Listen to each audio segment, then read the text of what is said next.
Okay, let's enjoy Rambler number 18 by Samuel Johnson for Saturday, May 19th, 1750.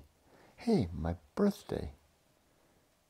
200 and some odd years before I was born. How interesting. What's the title of this one? It's number 18, like I said. The unhappiness of marriage caused by irregular motives of choice. Interesting. Now, marriage was very important to Dr. Johnson. Let's see what he has to say. It opens with a bit of Latin, which I'll attempt to read.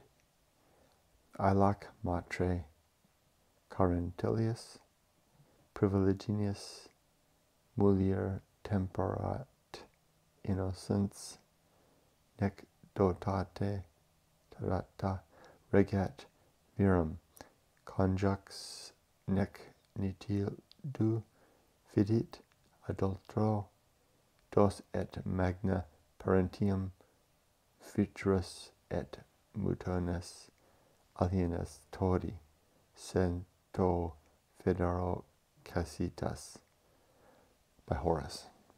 And then another quote in English. Not there the guiltless stepdame knows the baleful draught for orphans to compose. No wife high-portioned rules her spouse, or trusts her essence lover's faithless vows. The lovers there for dowry claim the father's virtue and the spotless fame, which dares not break the nuptial tie. Francis. Let's begin. There is no observation more frequently made by such as employ themselves in surveying the conduct of mankind than that marriage, though the dictate of nature and the instruction of Providence, is yet very often the cause of misery, and that those who enter into that state can seldom forbear to express their repentance and their envy of those whom either chance or caution hath withheld from it. This general unhappiness has given occasion to many sage maxims among the serious and smart remarks among the gay. The moralist and the writer of epigrams have equally shown their abilities upon it. Some have lamented and some have ridiculed it, but as the faculty of writing has been chiefly a masculine endowment, the reproach of making the world miserable has been always thrown upon the women, and the grave and the merry have equally thought themselves at liberty to conclude either with declamatory complaints or satirical censures of female folly or fickleness, ambition or cruelty, extravagance or lust. Led by such a number of examples, and incited by my share in the common interest, I sometimes venture to consider this universal grievance, having endeavored to divest my heart of all partiality, and place myself as a kind of neutral being between the sexes, whose clamors being equally vented on both sides with all the vehemence of distress, all the apparent confidence of justice, and all the indignation of injured virtue, seems entitled to equal regard. The men have, indeed, by their superiority of writing, been able to collect the evidence of many ages, and raise prejudices in their favor by the venerable testimonies of philosophers, historians, and poets. But the pleas of ladies appease to passions of more forceful operation than the reverence of antiquity. If they have not so great names on their side, they have stronger arguments. It is to little purpose that Socrates or Euripides are produced against the sighs of softness and the tears of beauty. The most frigid and inexorable judge would at least stand suspended between equal powers, as Lucian was perplexed in the determination of the cause where the deities were on one side and Cato on the other. But I, who have long studied the severest and most abstracted philosophy, have now, in the cool maturity of life, arrived at such command over my passions that I can hear the vociferations of either sex without catching any of the fire from those that utter them. For I have found by long experience that a man will sometimes rage at his wife, when in reality his mistress has offended him, and a lady complain of the cruelty of her husband, when she has no other enemy than bad cards. I do not suffer myself to be any longer imposed upon by oaths on one side or fits on the other, nor when the husband hastens to the tavern and the lady retires to her closet, am I always confident that they are driven by their miseries, since I have sometimes reason to believe that they purpose not so much to soothe their sorrows as to animate their fury. But how little credit soever may be given to particular accusations, the general accumulation of the charge shows with too much evidence that married persons are not very often advanced in felicity, and therefore it may be proper to examine at what avenues so many evils have made their way into the world. With this purpose, I have reviewed the lives of my friends who have been least successful in connubial contracts, and attentively considered by what motives they were incited to marry, and by what principles they regulated their choices.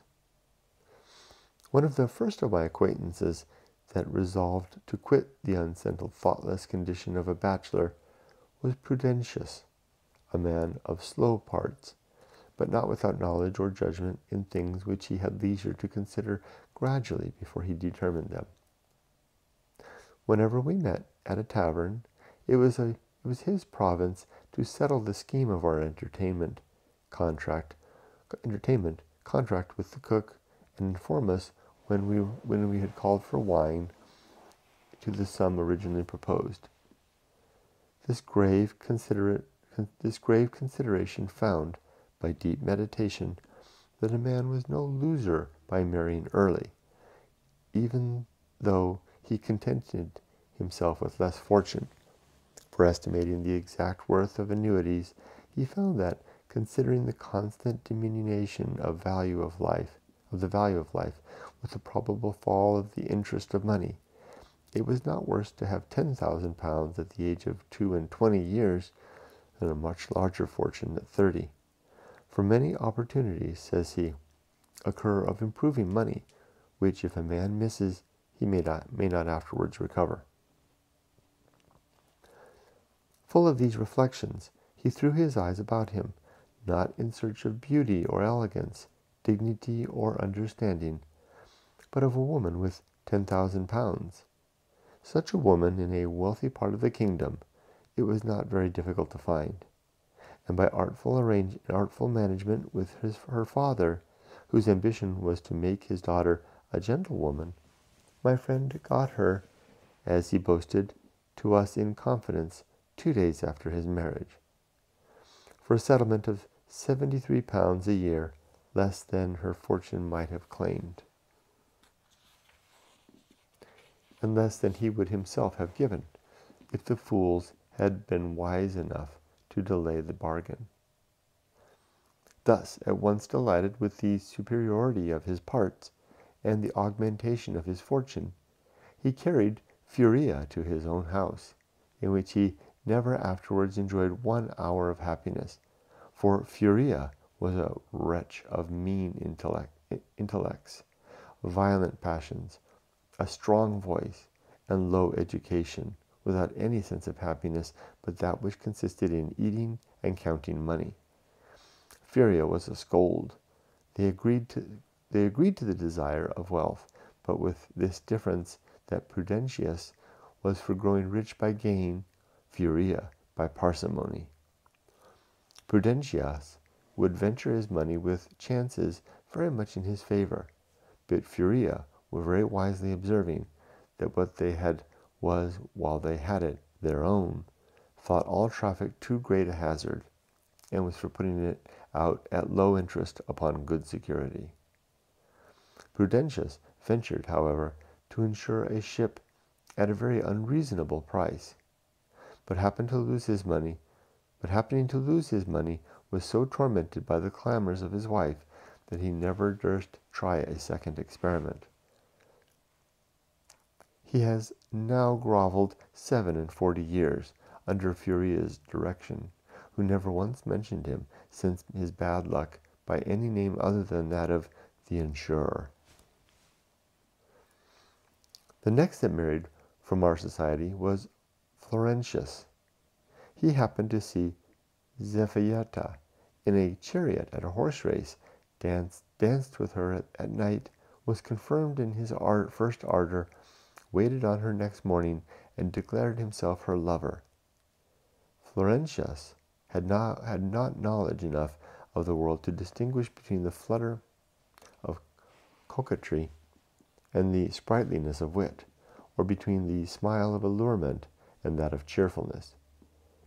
He was soon waked from his rapture by a conviction that his pleasure was but the pleasure of a day. Zephyetta had in 24 hours spent her stock of repartee, gone round the circle of her heirs, and had nothing remaining for him but childish insipidity, or for herself but the practice of the same artifices upon new men. Melissus was a man of parts, capable of enjoying and of improving life. He had passed through the various scenes of gaiety with that indifference and possessed of himself naturally, and possession of himself natural to men who have something higher and nobler in their prospect.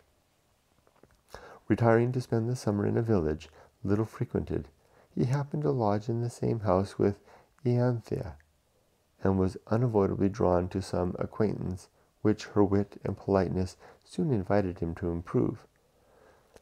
Having no opportunity of any other company, they were always together, and as they owed the pleasures to each other, they began to forget that any pleasure was enjoyed before their meeting. Melissus, from being delighted with her company, quickly began to be uneasy in her absence, and being sufficiently convinced of the force of her understanding, and finding, as he imagined, such a conformity of temper as declared them formed for each other, addressed her as a lover, after no very long courtship, obtaining her for his wife, and brought her next winter to town in triumph. Now began their infelicity. Melissus had only seen her one scene, where there was no variety of objects to produce the proper excitements to contrary desires. They had both loved solitude and reflection, and there was nothing but solitude and reflection to be loved. But when they came into public life, Ianthea discovered those passions which accident rather than hypocrisy had hitherto concealed. She was, indeed, not without the power of thinking, but was wholly without the exertion of that power when either gaiety or splendor played on her imagination. She was expensive in her diversions, vehement in her passions, insatiate of pleasure, however dangerous to her reputation, and eager of applause by whomsoever it might be given. This was the wife which Melissus, the philosopher, found in his retirement, and from whom he expected an associate in his studies, and an assistant to his virtues. Prosperius, upon the death of his younger brother, that the family might not be extinct, married his housekeeper, and has ever since been complaining to his friends that mean notions are instilled into his children, that he is ashamed to sit at his own table, and that his house is uneasy for him for want of suitable companions. Avro, master of a very large estate, took a woman of bad reputation, recommended to him by a rich uncle, who made that marriage the condition on which he should be his heir. Avro now wonders to perceive his own fortune, his wife's and his uncle's insufficient to give him that happiness which is to be found only with a woman of virtue. I intend to treat in more papers on this important article of life, and shall therefore make no reflection upon these histories, except that all whom I have mentioned failed to obtain happiness for want of considering that marriage is the strictest tie of perpetual friendship, that there can be no friendship without confidence, and no confidence without integrity, and that he must expect to be wretched who pays to beauty, riches, or politeness that regard which only virtue and piety can claim. Very nice.